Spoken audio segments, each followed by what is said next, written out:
digestion mo, napapahinga yung atay, napapahinga yung bato, napapahinga yung stomach sa pagpuproduce ng enzyme. So there is a total parang relaxation sa mga internal organs mo, kasama na pati pancreas na nagpuproduce ng insulin para tunawin ang sugar sa katawan ng tao. Lahat yun nare-relax.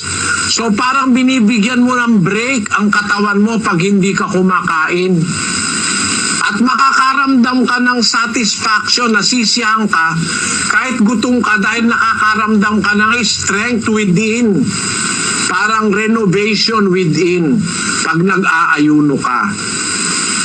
Yan ay isa sa mga sensible na katuruan ng Biblia. Kaya hindi masasabing ang Biblia ay hindi sensible eh. It is both sensible and scientific. Kasi ang mga admonition ng Biblia hindi kinasasama ng tao maging physically and spiritually. Kaya pag natuto ka ngayon nun, magkakaroon ka ng satisfaction. Halimbawa naman kapatid, hindi ko naman sinasabing may asawa ka na, no? Pero halimbawa may asawa ka na, granting ano, pag natuto kang masyahan, mas maganda yung pag-aasawa. 7:5 ng unang Korinto. Huwag magpigil ang isa't isa maliban kung pagkasunduan sa ilang panahon upang kayo'y mamalagi sa pag-aayuno at pananalangin at muling kayo'y magsama. Baka kayo'y tuksuhin ni Satanas dahil sa inyong kawalan ng pagpipigil. Ayon, sa mag-asawa pala kailangan may pagpipigil eh. May self-control. You do not indulge in sexual intercourse every time you want to do.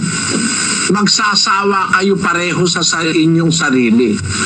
Pero kung nagpa-practice kayo ng self-control, it makes your sexual relationship sweeter. Parang, this time I'll be sweeter. Ano nga kanta yun? La ra ra ra ra ra. Tapos meron pa ang kanta yung love is lovelier the second time around. Yun, something like that. Nakalimutan ko na kasi. Just as wonderful with both feet on the ground. It's that second time you hear your love song sung.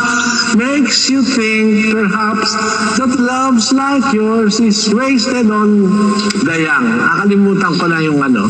Pero love is lovelier the second time you fall.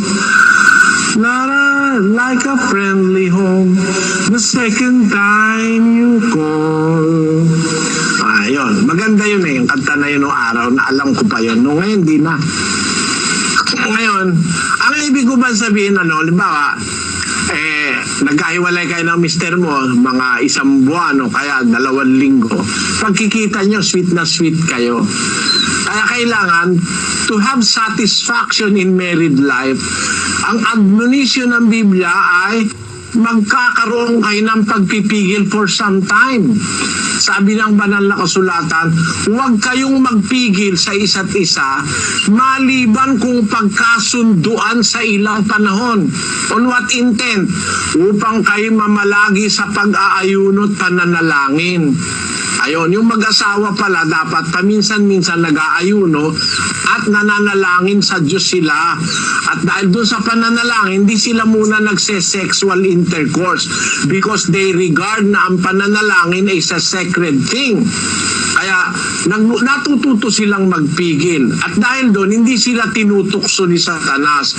Kasi kung kayong mag-asawa, natututo kayong magpigil, libre naman kayo, pinagpipigil kayo sa isa't isa, makakapigil ka lalo sa hindi mo asawa. Kung sa asawa mo natuto ka ng self-control, pag napalayo ka, may self-control ka na, hindi ka na magtataksil. Bakit? Kung sa asawa mo natuto kang mag-control, asawa mo na yan, mahal mo yan. Yung pa kayang babaeng hindi mo naman mahal, nakita mo lang sa daan, papatusin mo ba yon? Siyempre makokontrol mo ang sarili mo. Kaya tama yung salita ng Diyos Sa mismong asawa mo, pinag-aaral ka ng self-control para wag kang matukso ni Satanas, kasi tutuksoin ka ni Satanas sa ibang babae o sa ibang lalaki. Kaya maganda yung matuto ka ng satisfaction. And satisfaction is realized kung alam mong maranasan yung mga bagay na kung matatawag nating extremes.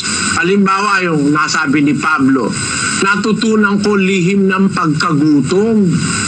Nasisiyahan ako sa lahat ng kinalalagyan ko. Gutom man siya, maligaya pa rin siya. Busog man siya, maligaya pa rin siya. Hindi kagaya ng ibang tao, pag busog lang maligaya, pag gutom, masama init na ulo. Hindi na maipinta pag mumukha, mali yun. Bakit? Paminsan-minsan, i-allow mo, tikman mo yung magutom. At ginagarantiyahan ko sa inyo, mga kababayan, mga kapatid, pagka nagpakagutom ka, in a noble manner or in a noble intention, hindi ka magkakasakit. Mapapaganda pa nga ang health mo. Pag halimbawa, nag-ayuno ka o nagpigil ka sa pagkain, the lesser you eat, the lesser is the burden of your body that will digest what you are ingesting in it. Alam mo kasi, pagka mas marami kang kinain, mas maraming hirap ng pagtunaw. At yung hindi na matunaw ng katawan mo, ayun na. Ia-align na yan, lalagay sa tiyan mo, lalaki ng lalaki tiyan mo, lalaki ng lalaki ang hita mo, lalaki ng lalaki ang puwit mo. Bandang huli, kung lumakad ka, para kang pato. Dahil hindi mo na madala yung katawan mo. Ikaw na rin ang may kasalanan, wala ka kasing satisfaction. Pag nakakain ka ng ilang subong kanin, isang pirasong manok o kaya isang pirasong isda, okay na yun kung di ka naman trabahador sa pier. Yung kargador sa pier, hindi maling kumain ng 1 kilong manok yun. Kargador yun o kaya tagahalo ng simento sa construction. Pero kung ang trabaho lang naman nakaupo ka sa computer, gaganong-ganong ka, konti lang energy ron, kaya kailangan konti rin ang kainin mo. And be satisfied of the little that you ate. Sabi ng Diyos yun. Nasa Kawikaan ay ganito. Pakinggan nyo mga kababayan. Kawikaan, Kapitulo 17, versikulo 1. Maigi ang isang tuyong subo at may katahimikan kaysa bahay na may laging pistahan na may kaalitan. Napakaganda ng salita ng Diyos. Maigi ang isang tuyong subo na may katahimikan. Kita mo, kapatid? Maigi yung isa lang tuyong subo. Wala pang sarsa. Tuyo lang. Konting kanin lang, makakaraos ka na ron. Kesa pista ng pista, nako, aatakihin ka pa sa puso pagka lagi kang busog na busog. Sa lahat ng paraan, tama ang Biblia. Physically, mentally, spiritually, pag-uusap sa health, tama pa rin ang Biblia. Kaya yung tanong mo, bakit walang satisfaction ng tao? Yung walang aral ng Diyos, walang satisfaction. Pero yung may aral ng Diyos, kahit makakain lang, makainom lang, nasisiyahan na. Meron lang damit, nasisiyahan na. Ako, ganun ako Sana naunawaan mo ang sagot ko, kapatid.